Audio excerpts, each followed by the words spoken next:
Apartment, pahakot pa sa kayo. Yun, thank you po, thank you po. Okay, dala si Bo, kumain. Bak.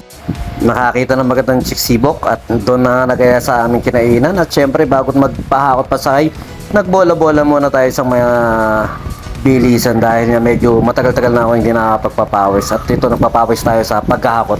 Kaya sa mga tropa natin yan, pahakot na kayo. Okay lang.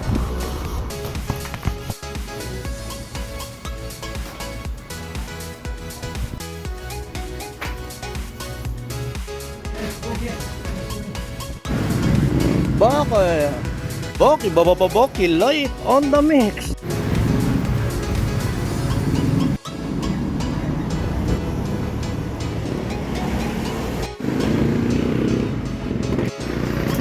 DJ Late Night Show.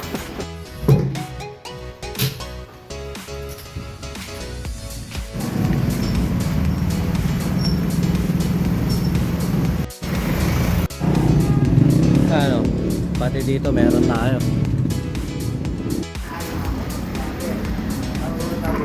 Yan o, napagkasya natin. Solid yan. Talagang kamada lang. Sa lobok. Yun, meron niya tayong hakot dyan sa Malolos. Malolos to Malolos lang yan.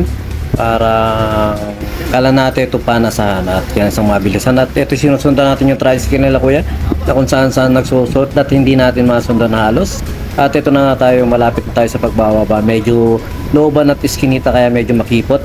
At medyo pahirapan ako minsan sa pagka-atras na ating sasakyan. Kaya medyo nakaka-tense kung paano i-atras dahil nga minsan may mga nagmamadali. At ito nagbababa na kami sa mabilisan lang to. At meron pa kaming hahakutan dapat.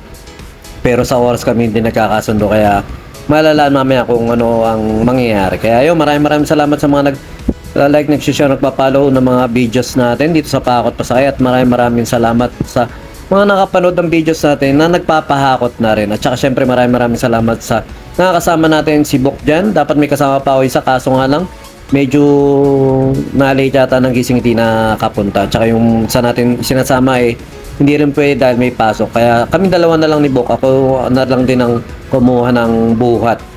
Syempre, sa akin napupunta yung EF nung dapat magbubuhat. Di ganun lang yun talaga. Pero dapat truck driver lang ako na nag-a-assist. Pero yun, dahil nga nagbubuhat-buhat na rin, tayo na lang tumira. At maraming salamat dahil nakakatulong din natin sila kuya dyan, sila bossing sa pagbubuhat-buhat. At yun, maraming salamat sa mga nagtatag, nag-share at nagko-comment sa Pahakot Pasakay.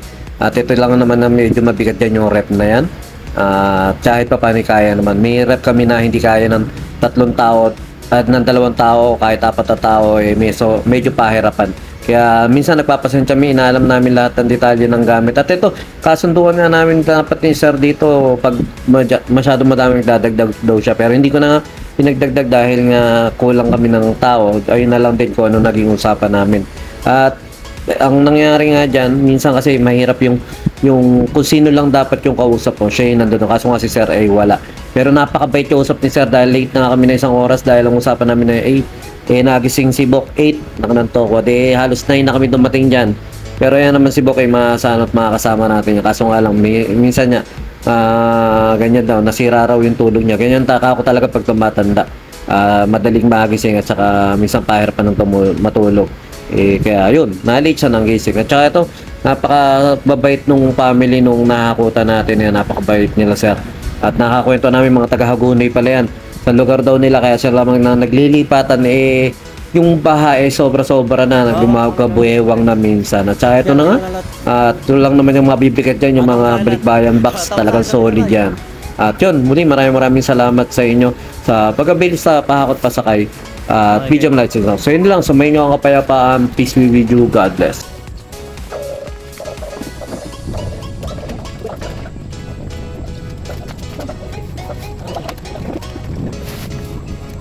Biglang ba? Napasuko pa sila bossing. Sige lang po. Apartment, pahakot pa sa kayo. Yun, thank you po, thank you po. To basic, back to basic. Wala ka kami pinisa. Yun, hindi may natin nyo. Wala kami pinisa. Sa ato, ba't nandiyan ka? Ha? Ba't nandiyan ka? Ganado na naman si Bok. Ganado na naman si Bok. Ganado na naman si Bok kumain. Bok, labis ka kayo. Alam na dit kung bakit dito nagaya si Bok. Alam na dit. Lipat bahay, pahakot pasakay. Thank you, ma. Lipat apartment, pahakot pasakay. Yun, thank you. Sa mga lipat bahay, pahakot pasakay. Yun, thank you. Sa mga maglilipat, bahay, PM nyo lang si Kuya. Pakakot pasakay. Thank you, thank you. Pakakot pasakay. Thank you, thank you. Thank you, ate. Pahakot pasakay lang po. Ayun, thank you, sir. Pakot pasakay. Yan. Digit. Pag gusto nyo magpakot, message nyo lang sa kuya. Yun, thank you, ma'am. Sa mga lipat apartment dyan, pakot pasakay. Thank you, ma'am. Thank you, Master B-Jam. Pahakot pasakay na kayo. Sa mga gusto magpahakot at pasakay, DM lang kayo sa page nila kuya. Okay, thank you, ate. Pakakot, pasakay. Yun, thank you, sir. Thank you, ma'am. Salamat. Pakakot, pasakay. Yun, thank you. Pahakot pasakay. Yun, thank you, sir. Pasabay na po kayo kay Sir. Pakot pasakay, thank you po. Thank you. BJAM Lights and Sound yun sa mga may kailangan ng band equipments at lights and sound sa lahat ng klase ng okasyon, binyag, kasal at debut na kailangan nyo ng lights and sounds. PM lang po kayo sa page ng BJAM Lights and Sounds o text lang po kayo sa number na 0935-311-7520 at pag-usapan po natin kung ano yung maitutulong namin sa inyo. At yun, syempre pag kailangan nyo rin acoustic band, full band, PM lang din po kayo sa amin at baka matulungan din po namin kayo sa pag-entertain sa mga bisita nyo. Yun lang po, sumayin nyo kayo kapayapaan. Peace be with you. God bless.